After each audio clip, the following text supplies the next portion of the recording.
Today on The Big Questions, is evidence undermining religions?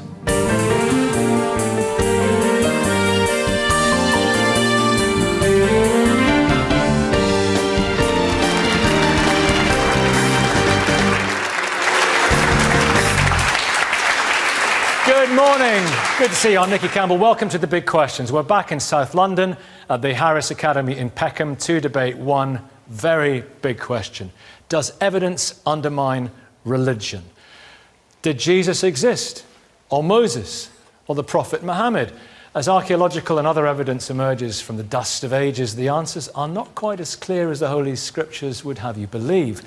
Biblical scholars have long known the Scriptures aren't what they once were either, with some texts discarded, others mistranslated, and many edited and revised several times.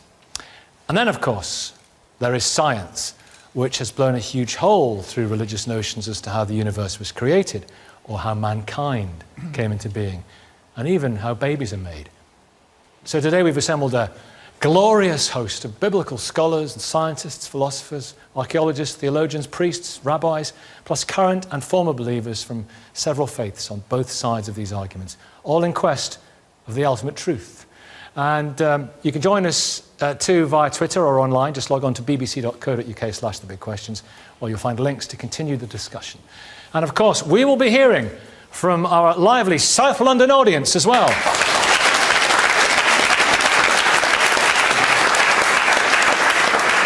So does evidence undermine religion? Metallurgist and author of Where Moses Stood, Robert Feather. Robert, hello. Yes. Now, you believe that there is a huge amount of evidence for Moses and for the Exodus out of Egypt, the Israelites, and you believe you've actually discovered the mountain where the commandments were meant to have been handed down. Probably, yes. Exact mountain, in fact. I've been exploring in Sinai for about 4 years, and I came across this mountain, and it fits all the parameters, not just from a logical point of view, but from a biblical point of view.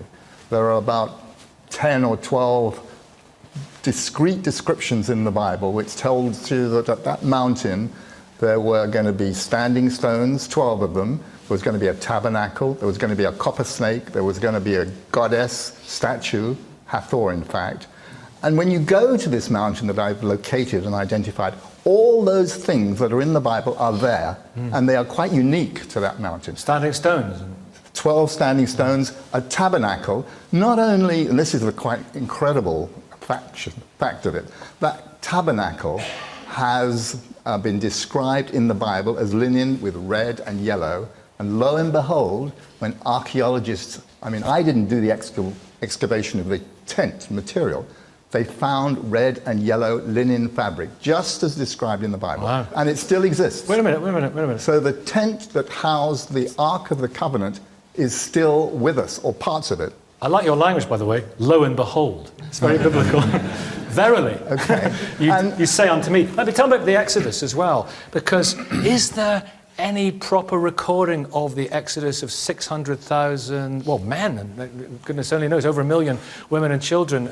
Is there, because it's a lot of people. Yes, there's 600,005 men alone, which would have equated to about 2.5 million people, is completely impossible. Yeah. The population of Egypt at that time was about 3 million, so that's absurd. But that's because there's a misunderstanding of the term degel, which is the unit that they used, and they took that as 1,000, and they ended up with 605,000. If you take a much more sensible size of that degel, you end up with about perhaps 30 to 40,000 people coming out. And was it chronicled by the Egyptians? Because they were pretty good at recording stuff. There is written evidence and scriptural evidence of Hebrews or Israelites in Egypt, in northern Egypt, near Ramses, at the time in the 13th century BC.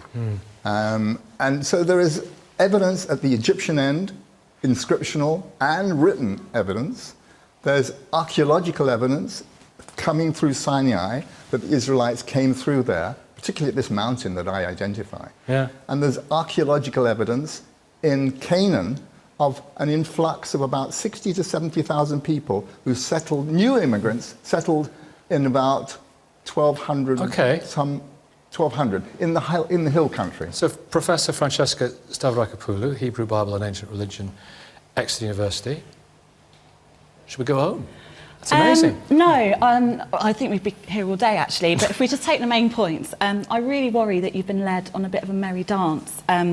Firstly, the biblical writers themselves don't even know which mountain it is. They disagree as to the name of the mountain, the location of the mountain, etc. So I'm amazed that within just 4 years you've managed to identify the exact mountain. Secondly, the tabernacle is essentially a collapsible temple. Yes, it's made of cloth. It's a bit like a circus tent.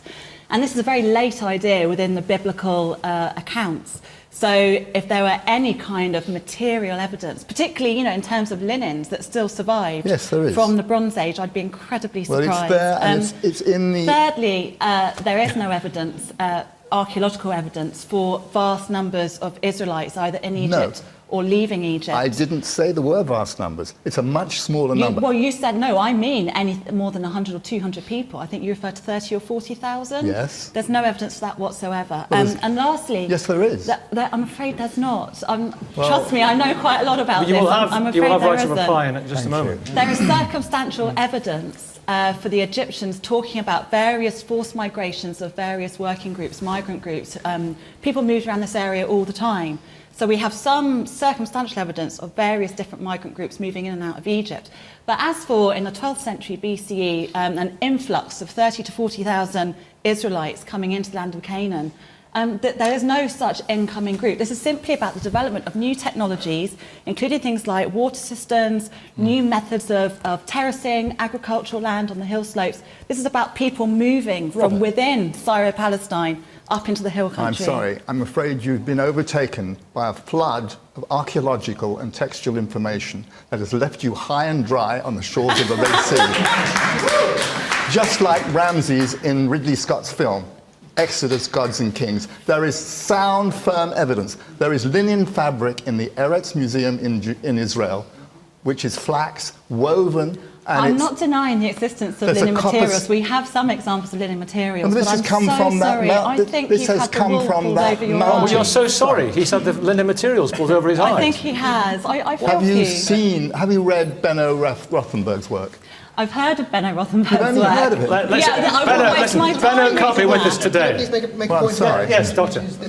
I'm inclined to believe what Francesca says, and of course if what she says is true then the biblical account is false.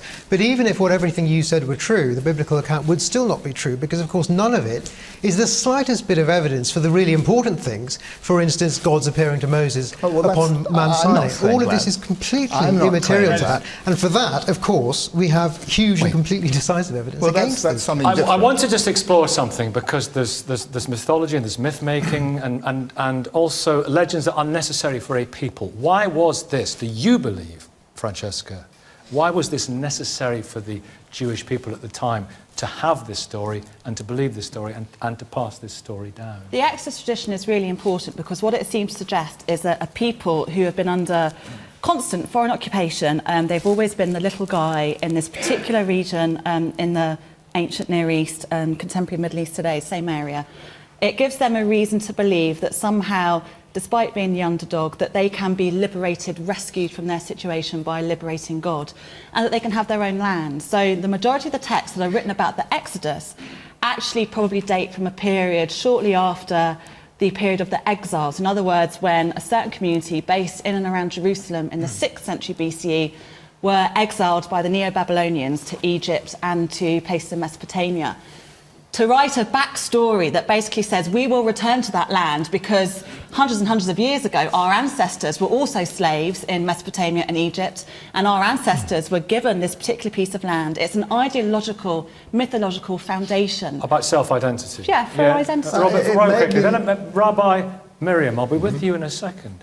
All right. It may have been written down later, but what do you do with the Meneptah Stela? What do you do with an inscription at this mountain which is in in Proto-Hebrew. How do you explain that? Proto-Hebrew? Yes. Goodness me. Sinaitic Hebrew. You're obviously not aware of it. This is recent research. The Meneptah dealer, there's some debate as to whether the reference to Israel, we don't know whether it refers to a group, clearly to a says people. Yisrael. We don't know whether it refers to We're not a going to solve this people one or right a now. personal name. Ladies and gentlemen, we're not going to solve this one right now. Let me cut to the theological chase.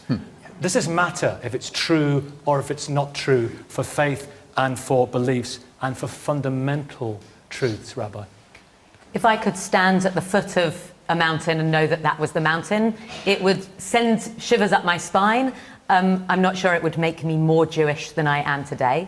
And if I was told absolutely concrete evidence that this was a backstory to understand my position in exile, to me that's still a valid form of this is my identity, this is my people's identity, and the narrative that draws us together, that gives us a framework and rituals, and even more important, understands either our position as we are strangers in the land and how to behave, or how do we identify and support others who are strangers in our land because we were once strangers in the land. So the metaphor is more important than the reality? The metaphor and the shared identity that it creates. Yes. Dr. Radisha Antic, from Newbold College, Seventh-day Adventist Research Centre. Now, you believe in Noah's Ark. You believe in Adam and Eve. We now know, though, that evolution is a scientific fact. It's not some conspiracy by scientists. Noah's Ark itself doesn't look that feasible when you look at the cubits. The size of it, given there were polar bears and penguins and koala bears and insects and all sorts. And somebody's worked out as well, lots of scientists actually worked out that given all those animals on there, the methane from the dung would have killed many of the animals, and also the wooden boat itself would have been highly flammable and would have suffocated the animals.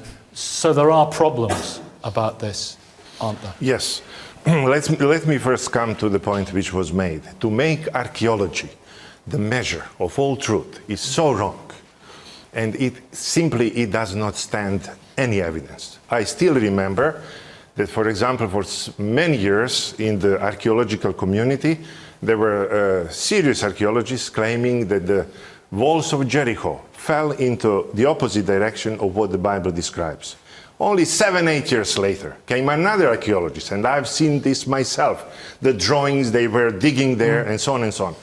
Another lady from Canada, she came with completely opposite description, that the walls of Jericho fell exactly as the Bible describes. Yeah. So just to impose... Forget archaeologists. Okay, to impose atheistic perception on the biblical text, it would be like imposing biblical or theistic understanding on some atheistic works. A completely different logic. Okay, what about Noah's Ark? What about Noah's Ark, for example? Okay, let me come to your point, to your question.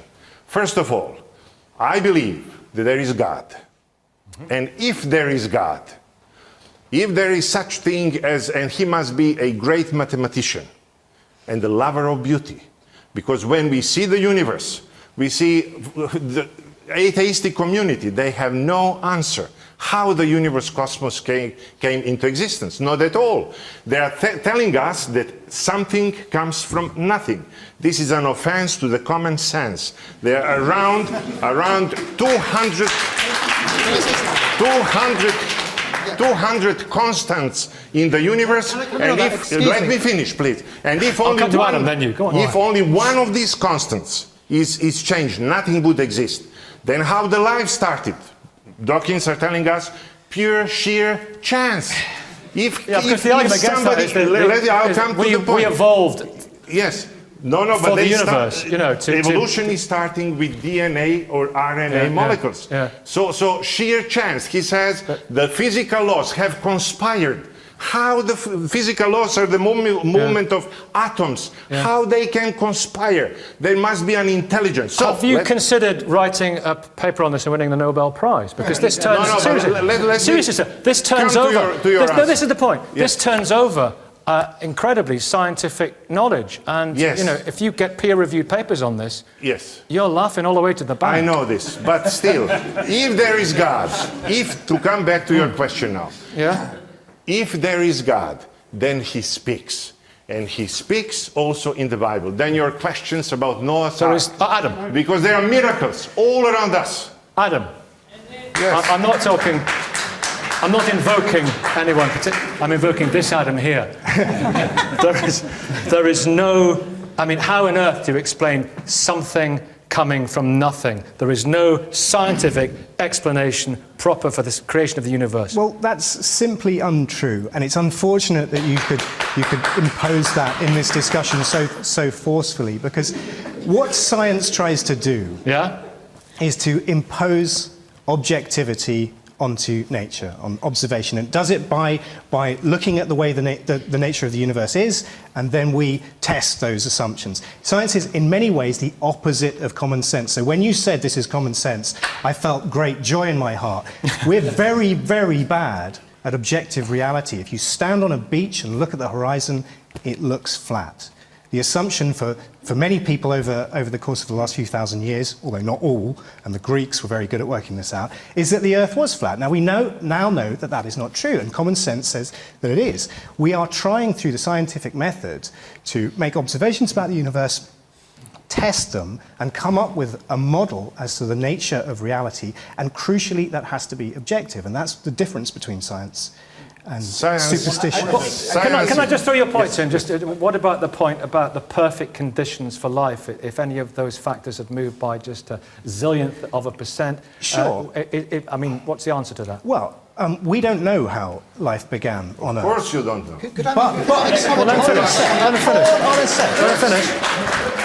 But we have an incredibly good working model. Right? And science is always incorrect. It's always transitional. We are always trying to refine the nature of what we know through experimentation and through theory and through observation until we get towards a better truth. And we will never find the truth. Sure. But what you're saying is we can't know. No. Actually, we've got a really, really good understanding of the origin of life on Earth. A book about which I wrote. We understand DNA. We understand RNA. We understand evolution. Do you really understand DNA? Please. Well, clearly Hamza, you do. Let me bring Hamza in. While we're on this particular point, it says in the Quran, of course, go out and seek guidance, seek knowledge. Yes. We've had, and probably yourself as well, Muslims who do not accept evolution, and many do not accept human evolution or evolution in general, and this is against everything that science tells us. Well, why don't they seek this knowledge? Well, we do, and we have to, and this is something that we teach all the time. What we have to understand, we have to have epistemic humility, right? I think it's a bit binary. We're sharing these human values, we all search for truth. This is the standard. There's no atheist versus theist here. The issue is that science is limited. If you look at the philosophy of science, look at Professor Elliot Sober, a philosopher of science, in his essay Empiricism, he says... You can mention 1 million people. Let me make the point. The point is that scientists are limited to the observations they have at hand. So there can be a future observation that denies previous conclusions. It's in flux. This is the beauty of science. We love science. So the point here is, are you going to use science as a yardstick for absolute truth? No. No sincere scientist would say that, because we're bound to change. We're limited human beings. One day we look at the horizon, we think it's flat. Next minute we learn about maths and we know it's round. So the point is, let's have epistemic humility. Do you think one day we will come to the conclusion, or scientists will flip around and come to the conclusion that man was created exactly as he is now? Do you think that will happen one day? Maybe, maybe not. If that does, it's irrelevant. If that were to be the case... It's not irrelevant. It's not irrelevant, Adam? No. Wait, it's irrelevant. Why is it not relevant? It cannot be irrelevant. It can't be irrelevant from a sort of philosophical point of view about objective truth and the nature of reality. And that's almost an academic or intellectual dispute. It also can't be irrelevant because it is the basis of all living things. There's a phrase by a Russian, incidentally Christian, biologist, that nothing in biology makes sense except for in the light of evolution. Dobzhansky said that. And it is absolutely true. From a pragmatic point of view, it is so crucially true because it means that medicine is incomprehensible unless evolution is correct. It means you can't understand antibiotics or metabolism or how viruses work or how HIV that's works. Not true. I'm sorry. If we study... Let him finish. It is true. We are biological entities and our biology is based on evolution by natural selection. Hamza, let me ask you a question because it's not a scientific scenario. You've got to acknowledge it. That if God created man with his own hand, like that. But if you were there, if you had witnessed it, the creation of man with his own hand, what would we have seen? Well, what would we have observed? I'm going to be humble. I have no idea. Because it's this is what I want to... What do you imagine we would have seen? Would we have seen a giant hand? No, of course not, because we don't believe in an anthropomorphic But that's literal. God. It says in the Bible there's a hand there. Well, Is that literalism? I'm Muslim, I believe in the Quran and the Bible, but we believe the Bible has slightly changed. Would all of a sudden a man as a man is now have appeared from nowhere? No, what we're saying is this. Let's do the science. It's very important so we could find out what's going on. We have to. The founder of the scientific method, according to a historian, David C. Lindbergh, was Ibn al-Haytham. He was a Muslim, a practicing Muslim. We don't have a problem. But the issue is this. Why are we imprisoned from an epistemic perspective? Why is it only science? What about philosophy, reason, maths, logic, other forms to truth? Because what we've done, we're presuming a scientism here, and scientism is limited. But let me just say, I think Professor Peter. This seems to be getting a rather bizarre debate. I mean, verily, verily... Join us next week. If you invited me. Verily, verily, I lo and behold some stones which were talked about in the Bible. So what? That shows nothing about the existence of a creator. And even if you are foolish enough to think there must be a creator, it tells you nothing about whether he's a careless creator, an interested creator, 27 in number, somebody who likes a drink, or is concerned about humanity. I think the great mistake which is going on here is somehow thinking there should be evidence for these things. Because even if you're going to refer to God as evidence, as somebody being the cause of the universe, it doesn't help you, because you'll just move from one mystery to another mystery. Vince, in a second. Arif, you've been dying to come in. Thanks. I mean, I think we have strayed a little bit off some of the topics, but some of what Hamza said seemed to me to be platitudes, and some of it seemed to make no sense at all. But one thing that I did get was that it's correct to say that there are a lot of things that we don't know, and none of you know it any more than we do, but you give it some divine label, whereas we don't. On the specific arguments, I mean, coming back to your apparent refusal to understand any of the points that Adam was making, if we look at the specific argument concerning the so-called fine-tuning of the universe for life, that is to say, the particular values of certain physical constants is so specific that had it been different by, say, 1 part in 10 to the power of 100 or something, there would have been no life in the universe. That's the argument. That argument assumes that this dispensation would have been very unlikely to have arisen by chance. We have no reason whatever to think that. The only reason to think that something like that is unlikely is if we have some grounds for establishing some particular probability distribution in advance. The only way to establish such a distribution in advance is through repeated trials of universes being created. To date, excuse me, let me finish. To date, we have one universe that we've observed, in which we observe it to have happened.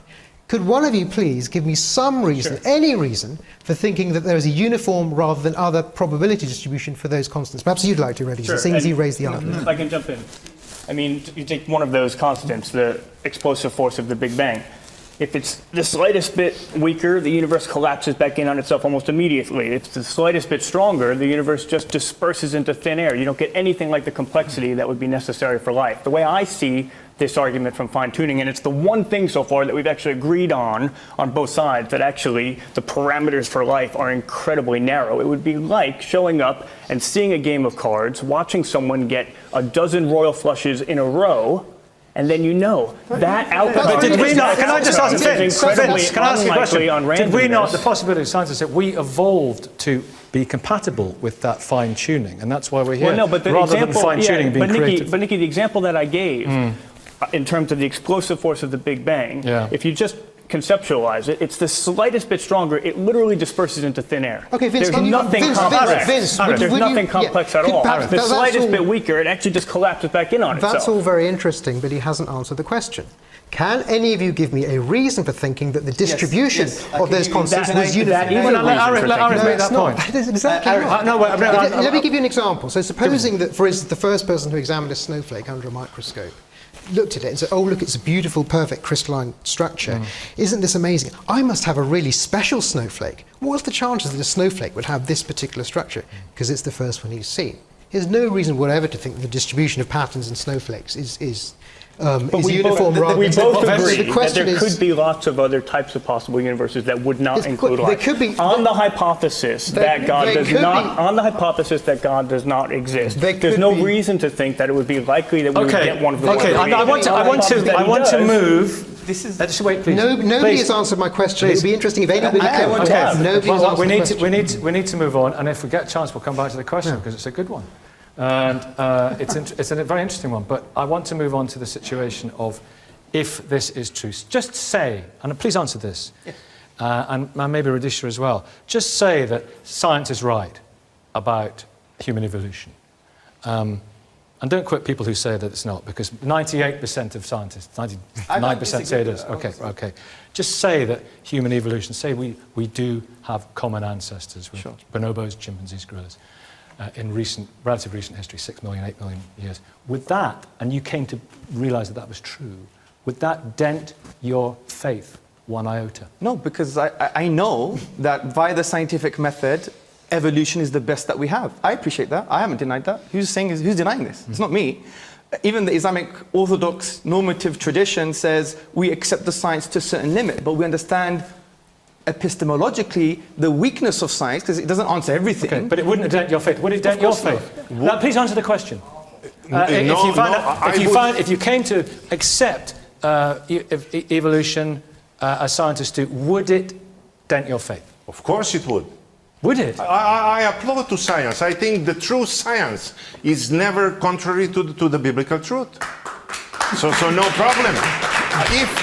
If ever there are enough evidences, but so you would lose your faith in God? I would lose my faith in God. Okay. Yes. If there are enough evidences, but there are no evidences. It strikes me in that case you haven't spent a great deal of time... Wait, Adam. It strikes me that you haven't spent a great deal of time engaging with the evidence. And when you said, for example... How do you know that I have not... Because you said, can you explain DNA? Well, we know absolutely loads about DNA. We know how it works in the broadest sense and at a fine-tuning. Now, just because something is too complex for you to understand doesn't mean that it's not true. Be more humble. What we know is very, very little. Very little. Let's get some audience in, and then Lola, I will come to you. Every serious biologist would come to you. that. I mean, some would say, good on you, that's absolutely, that's your truth, and you believe that, and you're true to the Bible. Others would say it's kind of maybe sad that your faith is built on what they might think is sand. Much better off not looking for evidence. Oh, Peter. I think you'll find it much better if, as a religious believer, you didn't go around looking for evidence for God, because we can keep on contradicting that and arguing about it. Rather, it should be seen as a way of looking at the world in which you might see the world with awe and wonder and think it's a gift from God. And that's a rather nice way of looking at it. The problem is how you actually then understand that God. Is that a God who actually is concerned with loving humanity? I think evidences point towards the existence of God. And I can keep forever, but we don't have enough time. Yes. I'm sure that's We've true. got forever. Yes. Hands up, gentleman in the blue shirt there. Let's get the microphone over to you. Hello. Yeah, I think what's being missed here, everybody's talking about evidence and being convinced by evidence or not convinced by evidence. Religious belief is just that. It's a matter of faith. One of the people talked about how science constantly is being refined. I think that science is also refining religion. Anybody who believes is really having their faith tested by evidence coming through. Doesn't mean that they're not believers. They're believers in an ethos, they're believers in a tradition, and they're believers in a way of life. And deeper truths, which is what I want to come on to. Yeah, gentlemen there, just along from you. Some religions, they don't believe in the deeper truth or evolution. You had Dr. Osama of the Quilliam Foundation. He received death threats when he said that he believed in evolution. Yeah. You have fundamentalist Islamists, who do not believe in the sciences. They take a literal interpretation of the Quran, and they believe it's the word of God, and they're willing to act on it. Look what's happened in Paris. The unmedia is the word of God. All across the world, even in Pakistan. And Yusa, hello, good morning. Hi. How are you doing? What do you want to say? Well, the question is, does evidence undermine religion? Now, we're missing a religion, which is the atheistic religion, right? So my question to, because it is a belief system, it's, there is no God. So it's not a belief system. I'll pose the question and maybe you can answer why not. Now, I like it when you ask each other questions. That's great. Yeah, go on. Basically, my question is, if we are a product of a blind, naturalistic, mechanical process, then what reasons do we have to trust our mind? Because cockroaches are much better than us at surviving as human beings, right? Now, if rationality is purely due to survivability, then when was the last time that we saw a bunch of cockroaches sitting around discussing quantum mechanics over coffee, right? We clearly have a higher cognitive faculty than certain animals do, and we have there is a higher spectrum, though, as you would guarantee. Yeah, I mean, look, we would look at the Andromeda Galaxy and try and work out the sort of constants around there. Cats wouldn't do that. So how do atheists reconcile the fact that their belief system dictates that they're a product of chance, which would mean that how could you trust your mind? Well, there is a spectrum of self-awareness and intelligence. That's all I'm saying. Atheism, interesting. You were exercised by that. Why is he wrong, do you believe, to say that atheism, being a belief system, is a kind of religion? It's an absence of a belief system. So by definition, it can't fall into the same category as having faith or having a religious framework in which you live your life. That isn't a belief system. It is the opposite of a belief system. Arif? Can I just say something what Adam said is absolutely right. It is indeed the absence of a belief system. I myself, if that's what atheism is, I myself am more than an atheist, because I positively believe that there is no God, just as I believe that there are no fairies, no Father Christmas, Elvis wasn't resurrected, because we have the same amount of evidence for all of those claims. Fairies, Father Christmas. Yes, sir. Can I finish, please? Okay, finish. If you let me finish, I think you'll find you agree with me.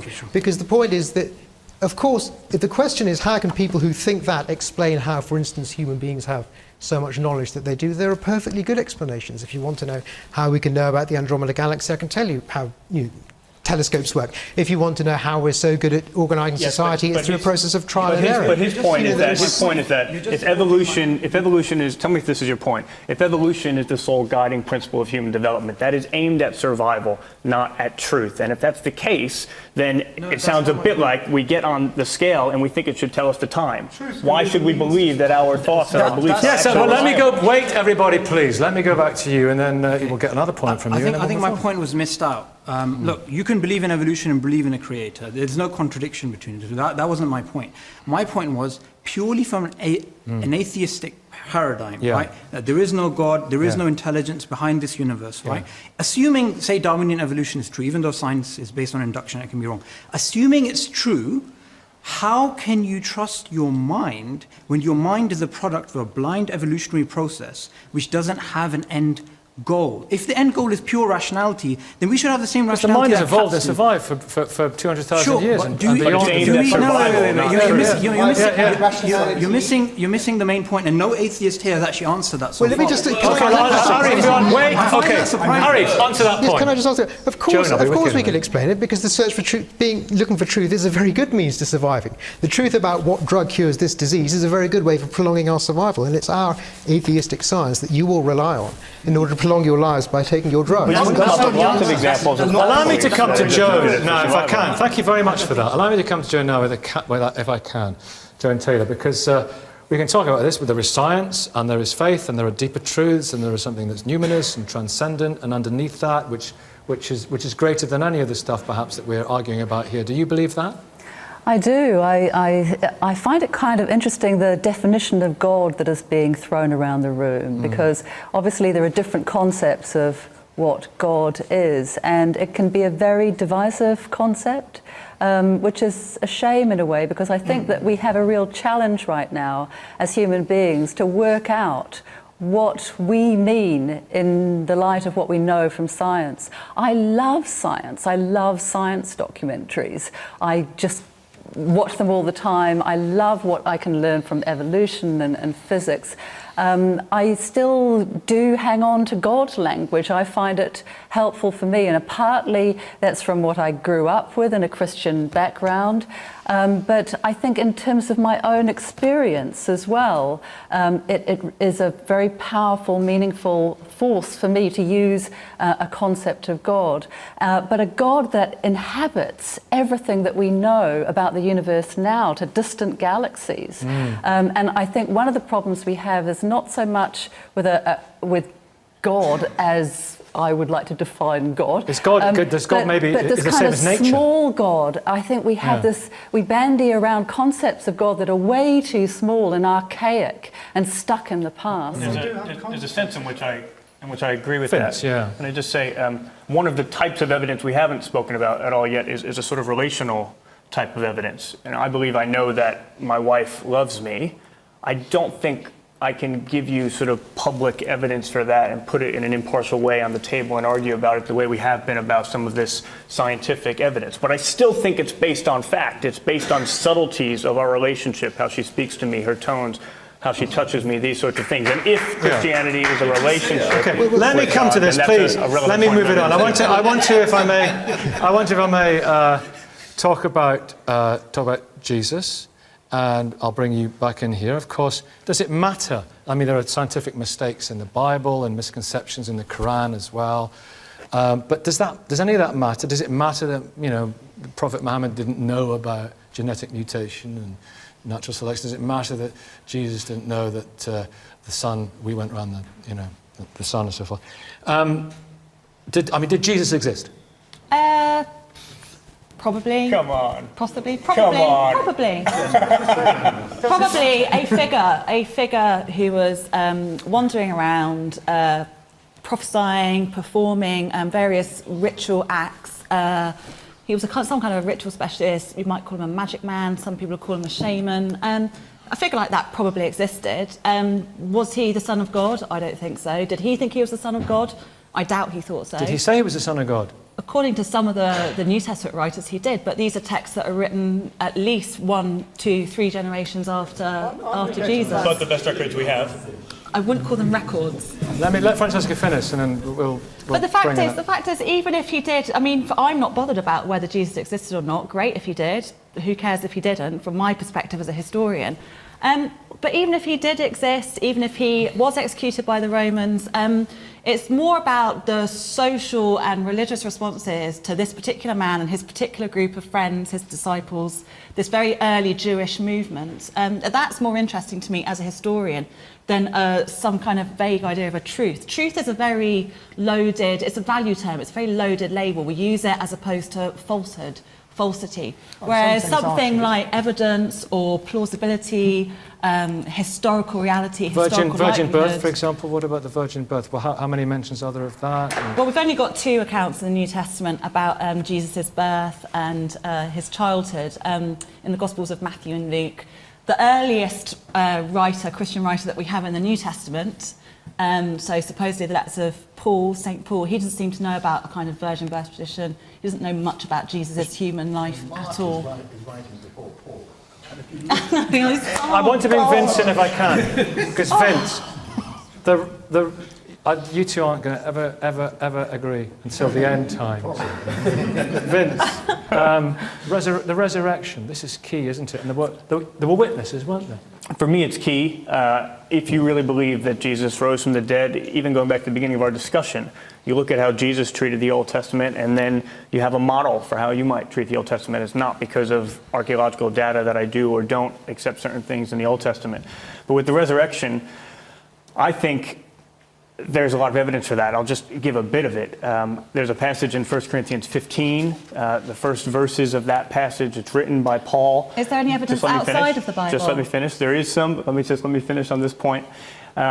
In that passage, many scholars have accepted it's a very early creed. Many who even disagree with the Christian faith date that to within the first couple of years of Jesus' death. 100 years ago, people would have answered this question by saying the resurrection was legendary development. One person told the next, that person told the next. It went down the line. By the time it got down there, we had a crazy story. You can't hold that anymore because we know from this text that many people, in the text it even says hundreds of people, were utterly convinced that they had spent time with Jesus after he was risen from the dead. Look, a lot of people. Quite a lot of people, hundreds. And there are accounts of appearances to individuals, to groups in different places at different times doing different things.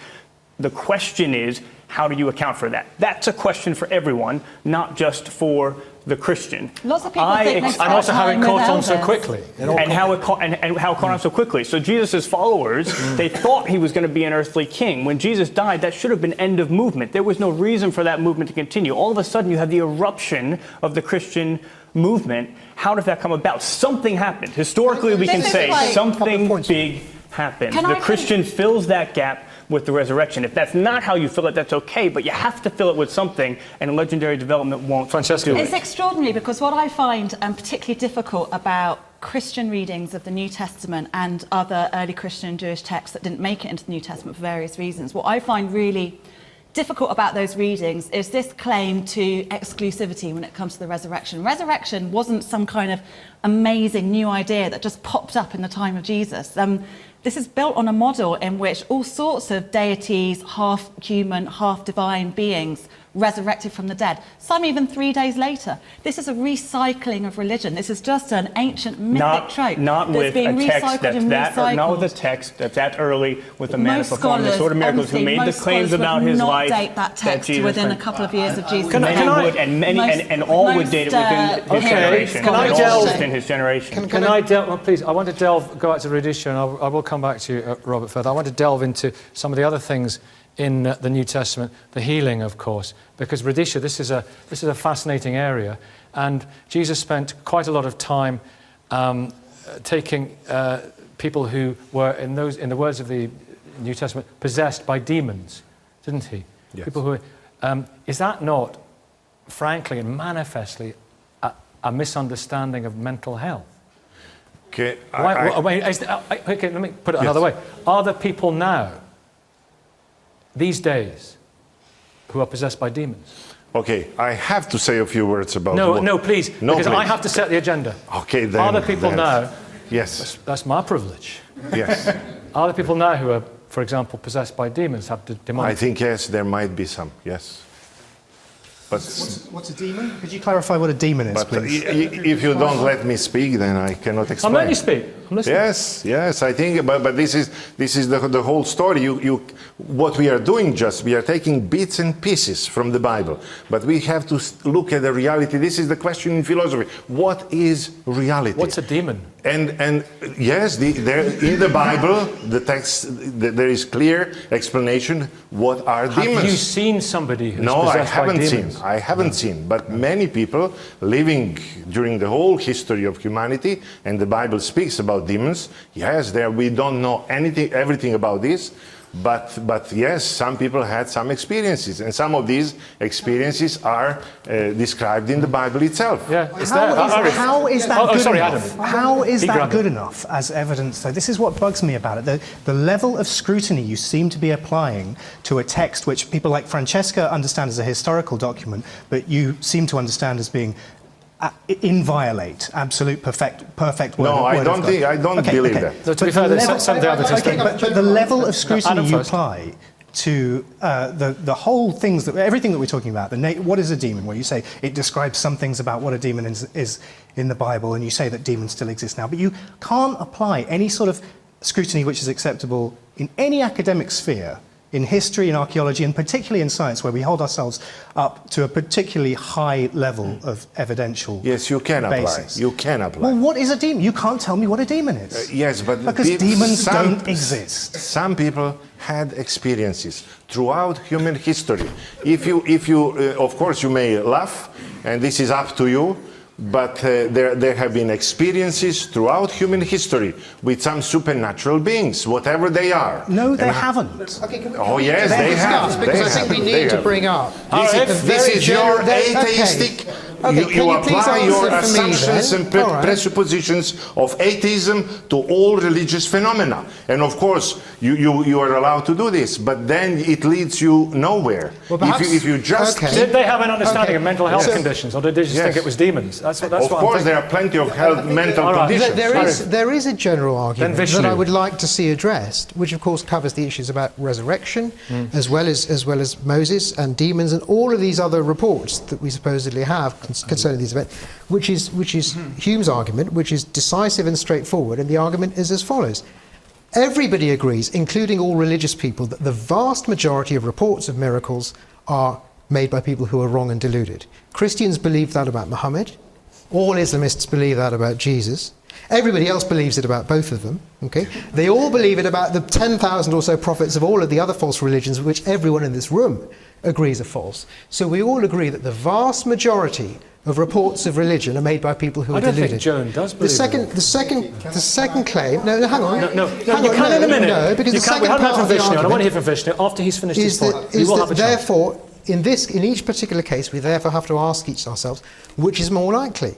There are no documented cases of resurrections. There are millions of documented cases of people who believe in, for instance, Elvis or these other people who they thought were resurrected. In this case, which is more likely, we'll just have to look at what's more frequent. Now, that's the Humean argument. Nobody has ever refuted it. Hume. Perhaps somebody could tell me what's wrong with it. Sure. I mean, Hume defined a law of nature as something that could not be violated, and then he defined a miracle as a violation of law of nature. How did that figure in my argument? So the argument that I mentioned, you're saying this is Hume's argument. If that's Hume's argument, he's just defined a miracle. Address what I said. Don't make up what Hume said. No, I'm not. Address what I said. Vishnu, welcome. Hare Krishna, not an Abrahamic faith. How are you finding this? All right, so there's quite angry stuff going on here, isn't there? So, the resurrection is something out of my sphere of expertise. I won't ask you about resurrection. I won't ask you about marriage. I won't ask you about the Holy Trinity. I won't ask you about Mecca. Don't worry. I will ask you... Why not? Why don't you ask about Mecca? Why don't I ask about Mecca? I haven't got time, frankly. I haven't got time. I want to ask him about what he knows. Please. You say that your holy book, which is called, just remind us, the Vedas. You say that in there are some extraordinary prophecies almost about human beings. Tell us. So, firstly, my belief is that science and religion can go hand in hand. The key point is that the Hindu philosophy, which is underpinned by the teachings of the Veda, when we look at the word Veda itself, it means conclusion of knowledge. And within these Vedic texts that were written 5,000 years ago, they make reference to concepts such as embryology, such as the structure of the universe, such as atomic structure. And when we actually observe these scientifically, when we look at, for example, the stages of embryonic development. Specifically human beings, what does it say about human beings? Within human beings, what's described in the Vedic literature is that at this point in humanity is described as an age of quarrel and hypocrisy. We can see that in society, people are living to excess. We can see that within society there's an obesity epidemic. We can see that there are so many issues with today's society.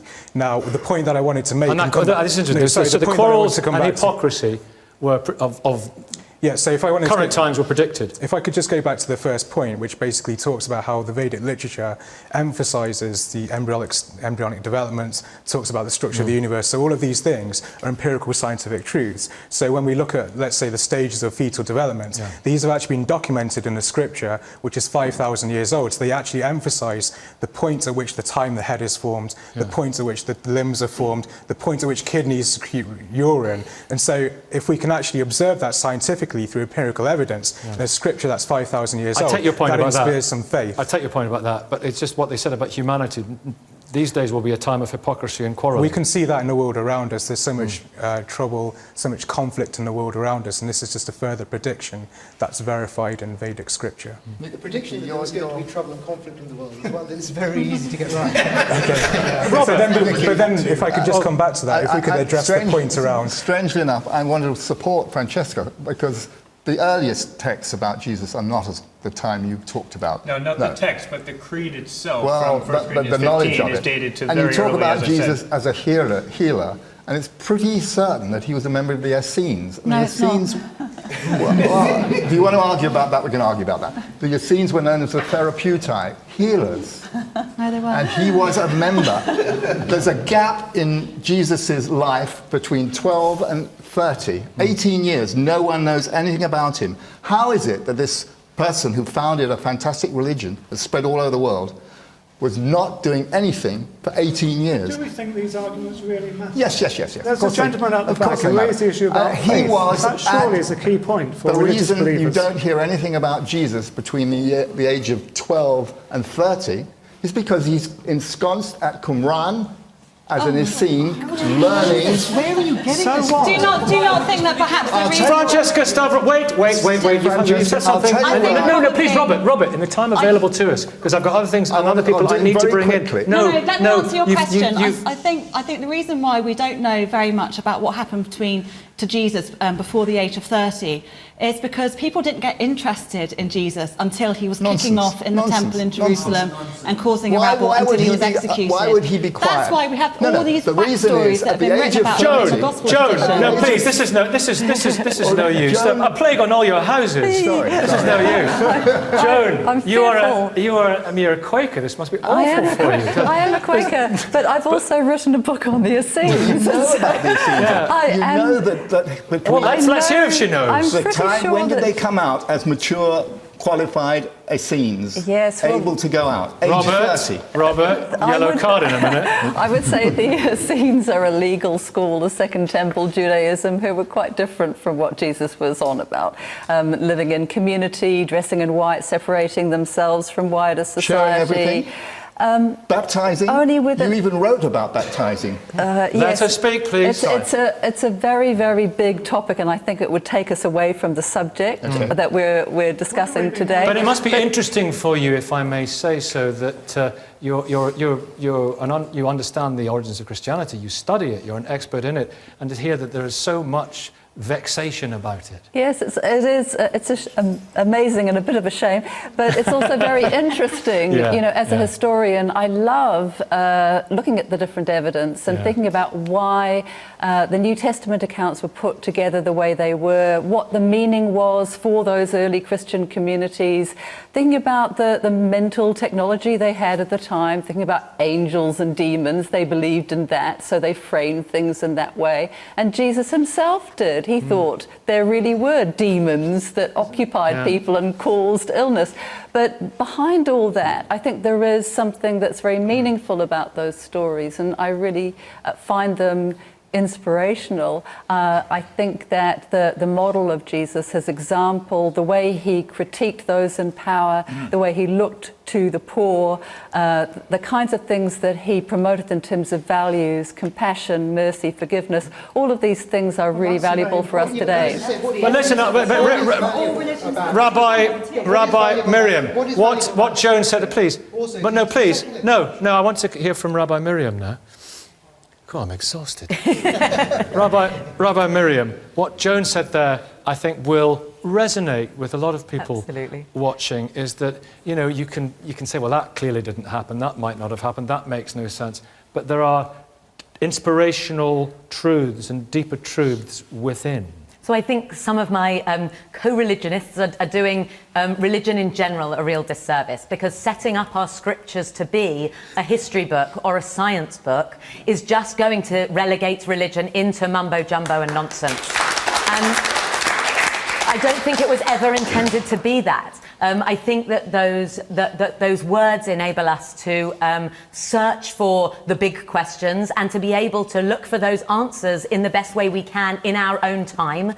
And that's when we turn to our historians and our scientists to answer those questions for us. But it gives us the platform with which to ask the questions. It also allows us to look out at society and say, how do we see this unjust world and do our bit to try and right those wrongs? It gives us a vocabulary to start a very difficult journey. It certainly doesn't give us the truth and the only answer and one fixed solution.